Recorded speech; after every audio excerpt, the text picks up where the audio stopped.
Good morning, everyone, and welcome. Welcome to Mind the Moment, our coffee house in the cloud, a place to build community, feel connected, and get centered.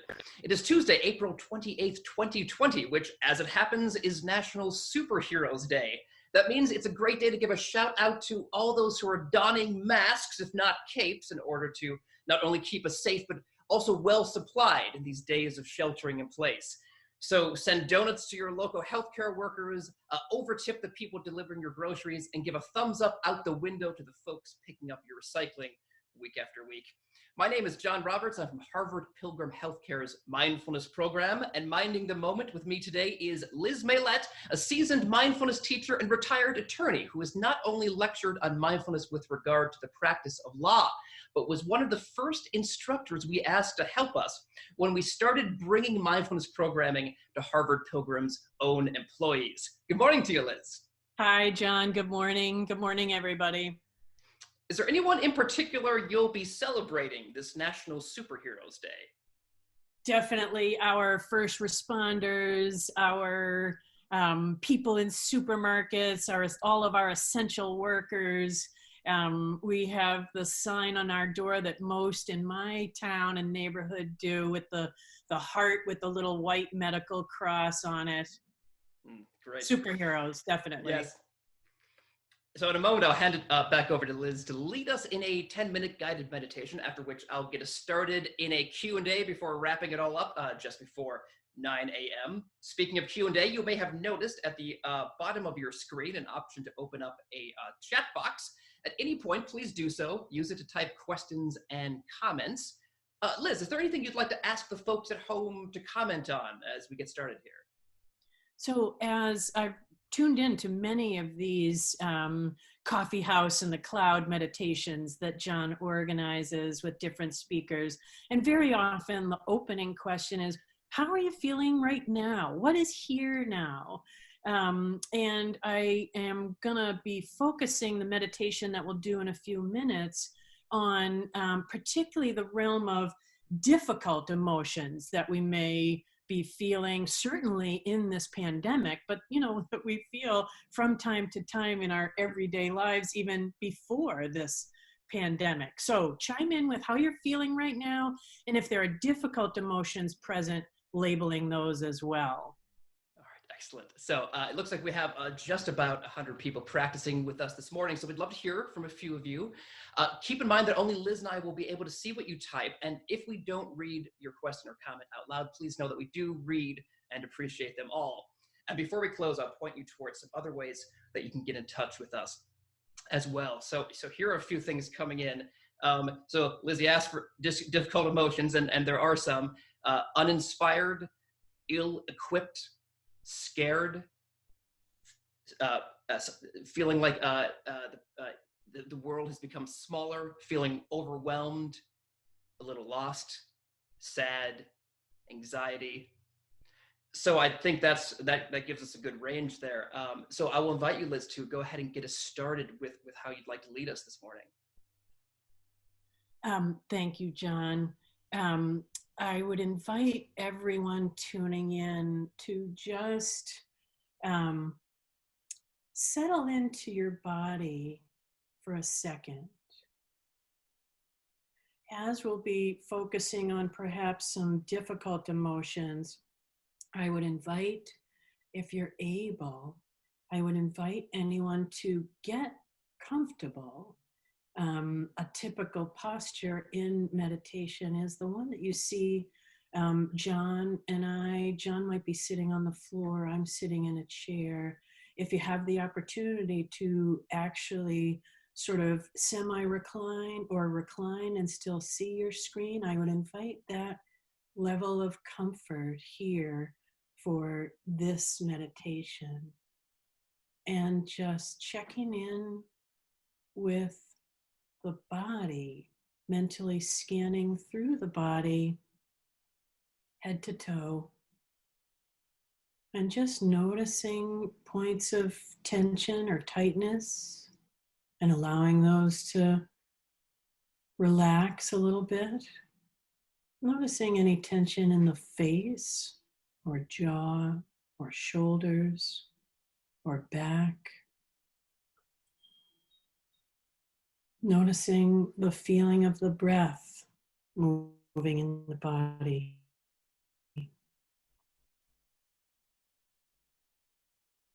We can use the breath always as an anchor, the place we come back when our mind wanders in meditation.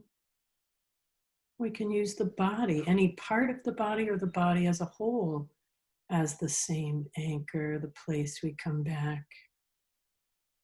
Find to pick your favorite anchor.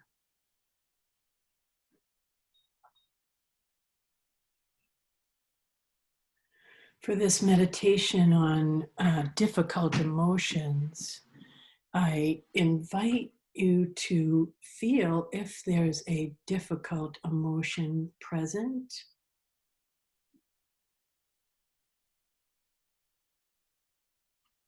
Or if you are willing to recall the last time you were experiencing a difficult emotion, which might actually require a bit of conscious thought to put yourself in that moment when you last experienced a difficult emotion.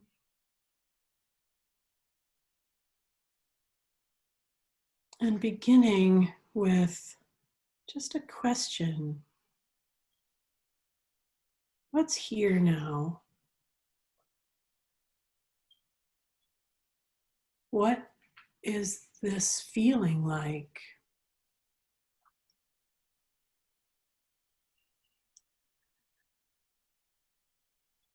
In phrasing that question for yourself,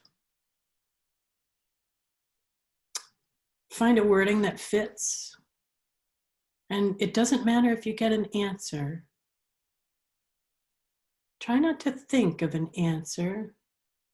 Keep asking the question, see what comes up. And just notice. When we bring mindfulness to a difficult emotion, we're not looking to solve the problem.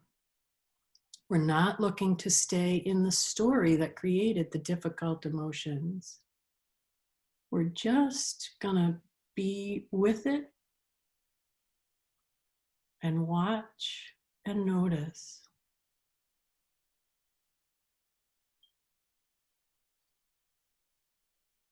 So the question, what's here now?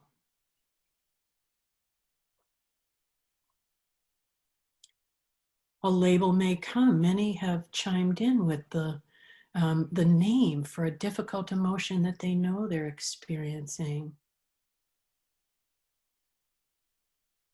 That very act of labeling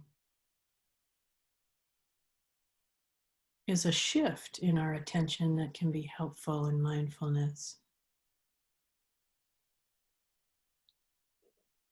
A shift in which we are the awareness looking at the difficult emotion and labeling it.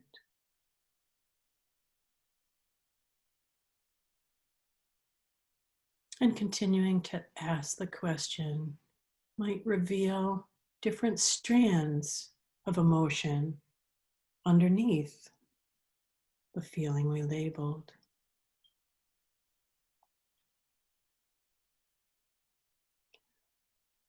If at any time the feeling of the difficult emotion gets to be too much, deliberately shift attention to the breath or the body. If it's doable, one way to stay with the emotion is to shift from the thoughts about it, the story, shift to the body.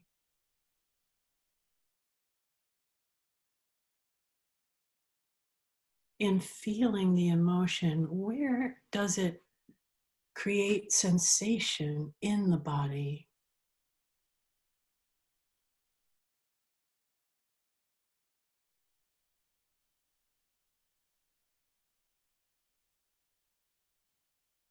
Is it a tightness in the breath? A jitteriness in the hands? or the voice or the throat? Is it tears? Is it a weight? Experiencing emotion in the body and staying with it can help us weather the storm. We may not need to do anything. We may just need to sit with the emotion, and then it passes on its own.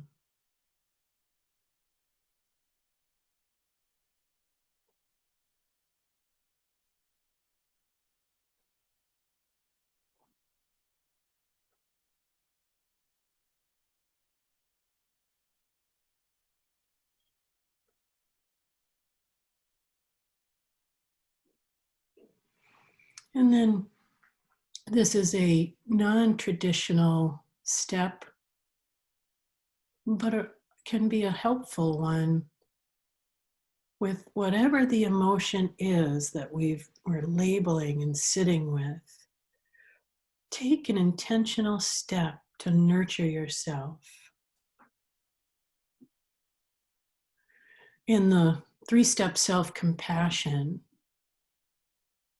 that involves the steps we've just been doing. Being mindful is the first step, noticing the emotion that we're feeling. The second step is recognizing the common humanity in that feeling.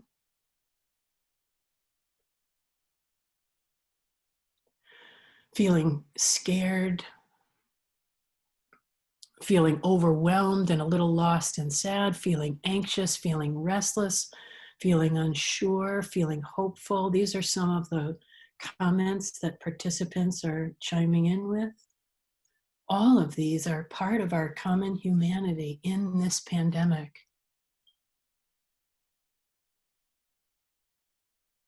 Seeing our emotions as part of our common humanity helps us not get lost in them.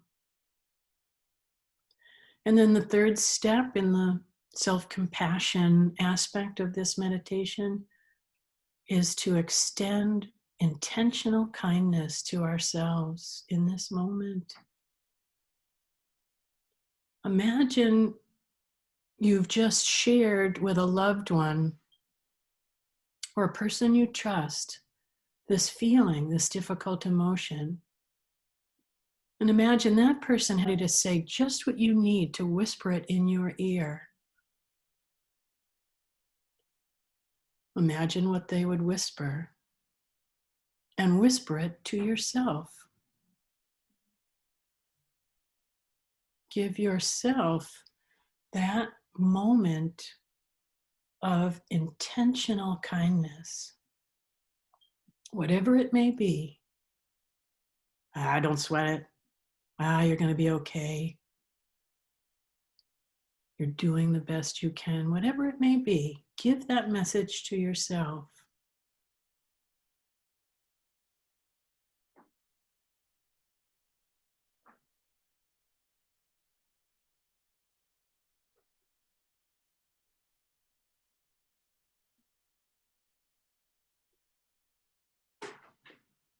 I invite you to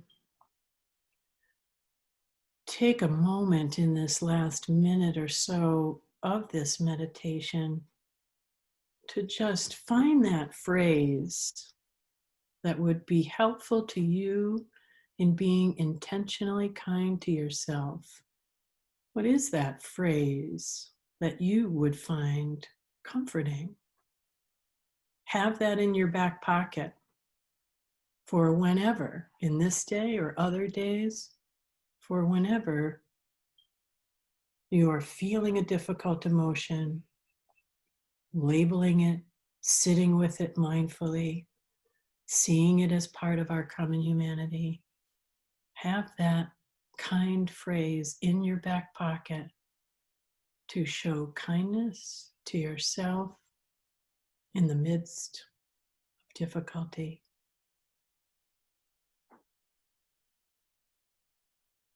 And in a moment, I'll just be counting down from 3 to bring this to a close. 3, 2, 1.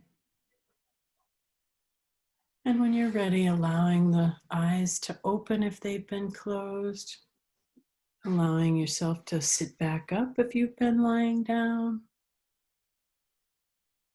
allowing yourself to wiggle and move.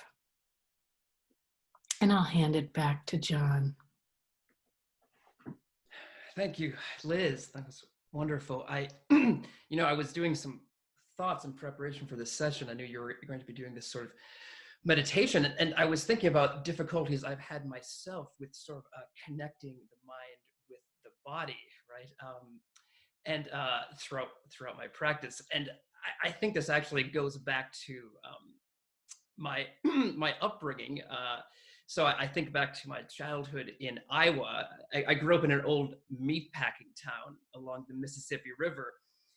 And eventually the meat packed up and quit town off to greener pastures, or at least better tax breaks. But when I was a young person, it was still very much a presence in our town. There was an less economically crucial, but no less aromatic bread factory that was also located nearby. And if you stood on the banks of the river between the meat pack and the bread factory, at a moment when the wind was just right, the whole world smelled like a ham sandwich.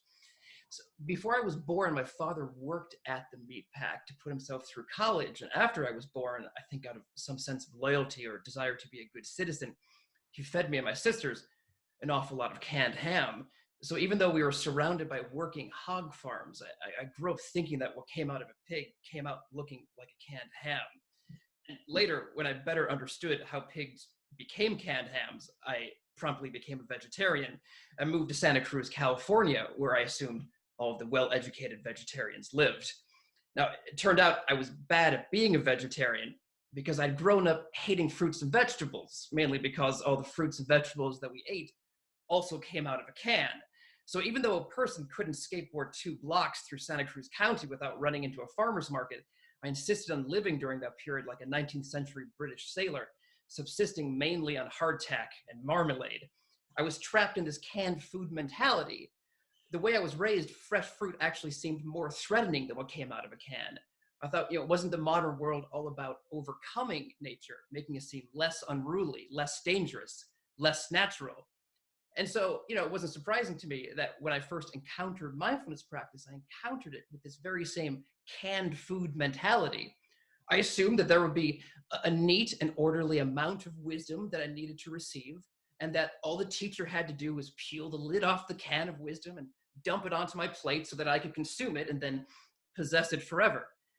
And so imagine my surprise when I realized that the mindfulness teachers I was learning from had not just bought the can of wisdom off the shelf at the mindfulness store. They'd had to go out and grow it by themselves. They'd had to learn from teachers that come before them, but learn how to plant the seeds and tend the fields and then to harvest what had sprouted and do it all in such a way that the fields would remain fertile season after season.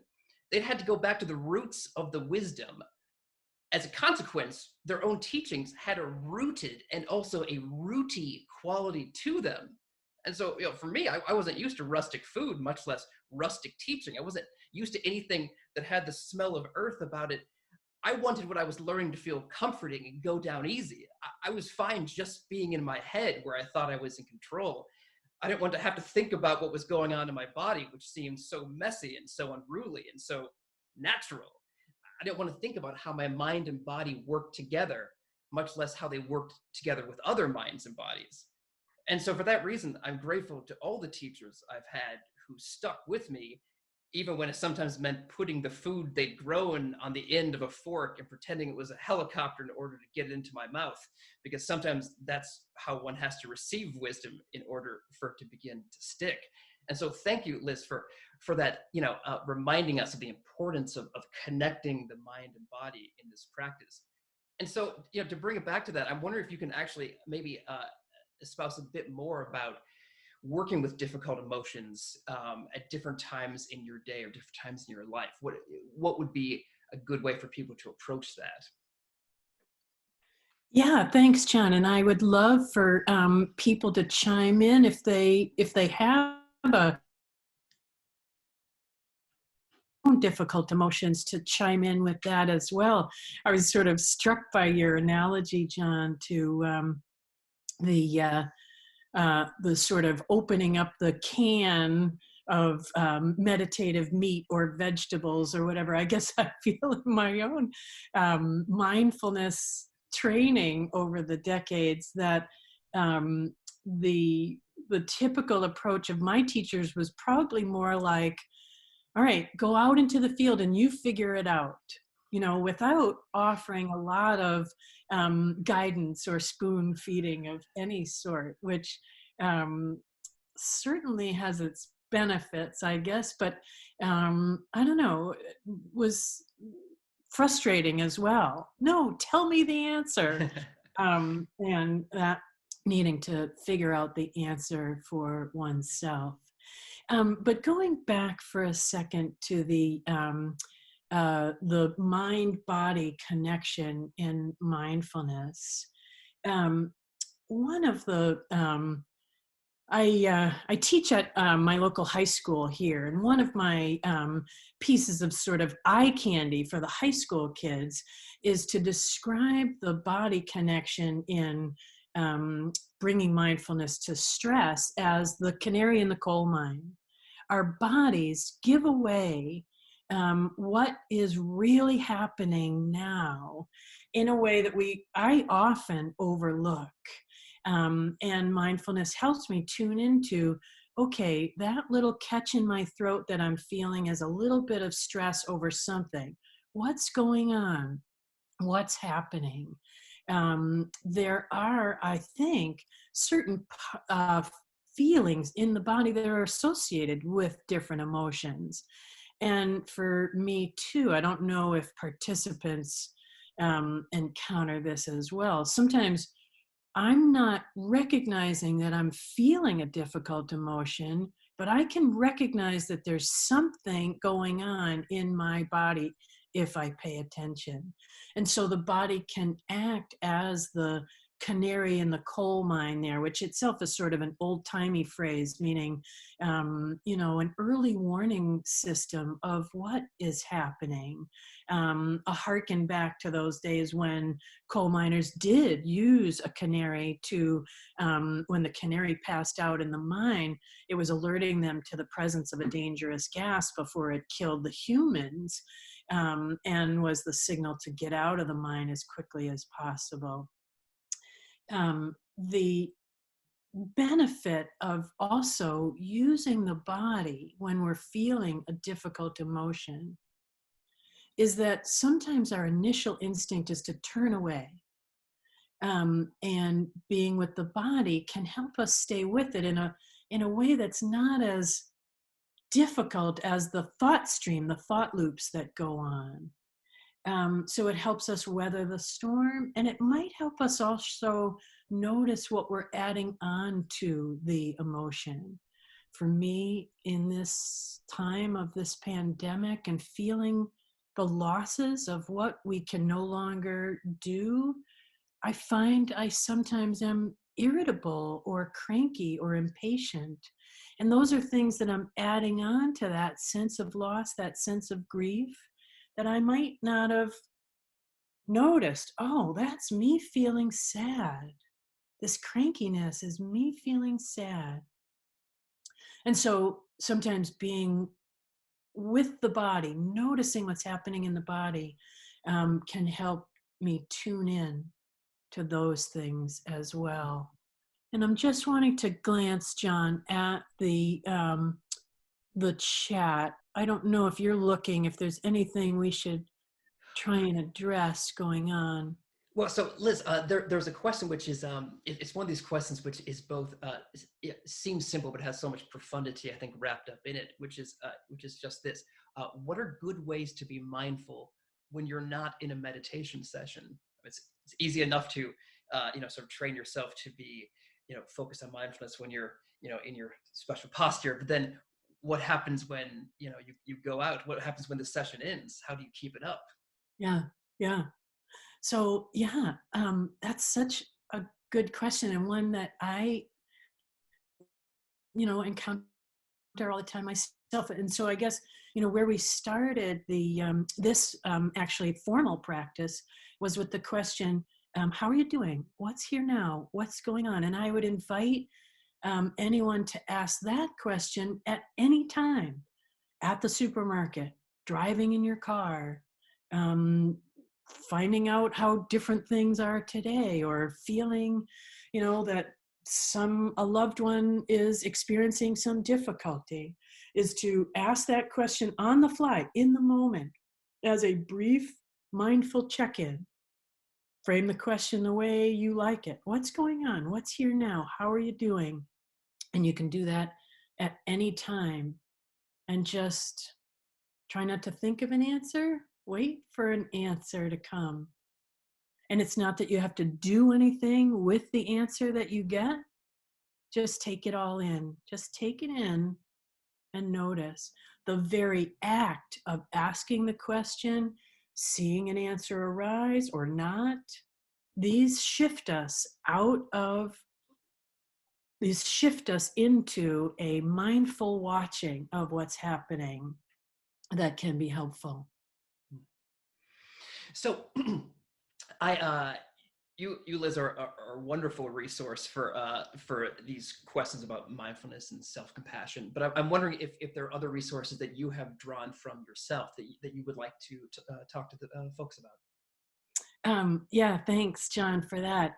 Michelle Mcdonald is a meditation teacher who is, she's in Hawaii. She started a meditation center there in the 80s, I think. But she started actually the so-called RAIN practice that some of you may be familiar with. The acronym RAIN is RAIM, recognize, accept, investigate, and note, is the way Michelle started it back 40 years ago. Tara Brach is another meditation teacher who has sort of updated that RAIN analysis and has a book out, I think now in 2020, called Radical Compassion, in which she's updated the RAIN acronym to be recognize, accept, investigate, and nurture. And that's sort of what we just did here, was we were recognizing, accepting, and investigating, I hope, the difficult emotion, and we were intentionally nurturing. Now, on the nurturing, one of the researchers and scientists that I've learned a lot from lately is Kristin Neff, who, along with Kristin Neff and Chris Germer have started a whole self-compassion. They've written a book. They do a series of trainings. They speak a lot on this. Matter of fact, Kristin Neff was recently on the 10% Happier podcast. I know that MindtheMoment has talked about the 10% Happier app. The podcast is absolutely great with Dan Harris. One of the latest podcast episodes is Dan Harris interviewing Kristin Neff in this pandemic and talking about how we can bring self-compassion to ourselves in this difficult time. Fantastic, thank you. And you know what? We'll make sure to post some links to those resources on our Facebook page, so folks can find them there as well. So I just wanted to actually move us into a sort of a closing moment here. Remind folks that they can that we're here every Tuesday and Friday at 8:30 a.m. Eastern Time, sitting with you, the folks at home. And you can find links to these sessions and other resources at our main site at harvardpilgrim.org/mindfulness. Please do drop us a line at askmtm@harvardpilgrim.org or leave a comment on our Facebook page. Our goal here is not only to practice together, but also to learn from each other. So let us know what's on your mind. What have you been liking about these sessions? What could we be doing better? You can also leave us a voicemail at my desk number, which is 617-509-7047. You can rewatch this session and older sessions on our YouTube page and find guided meditations on our SoundCloud page. So Liz Maillett, I want to thank you so much for minding the moment with us this morning. Any final thoughts you'd like to share? Hang in there, everybody. I can tell from the comments this is so tough.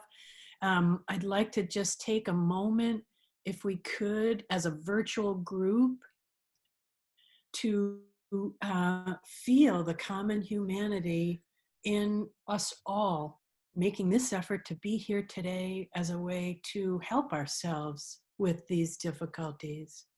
May we all be safe and have some peace. Thank you. Thank you, Liz. Thank you to everyone. We hope to see you again soon. Have a momentous day.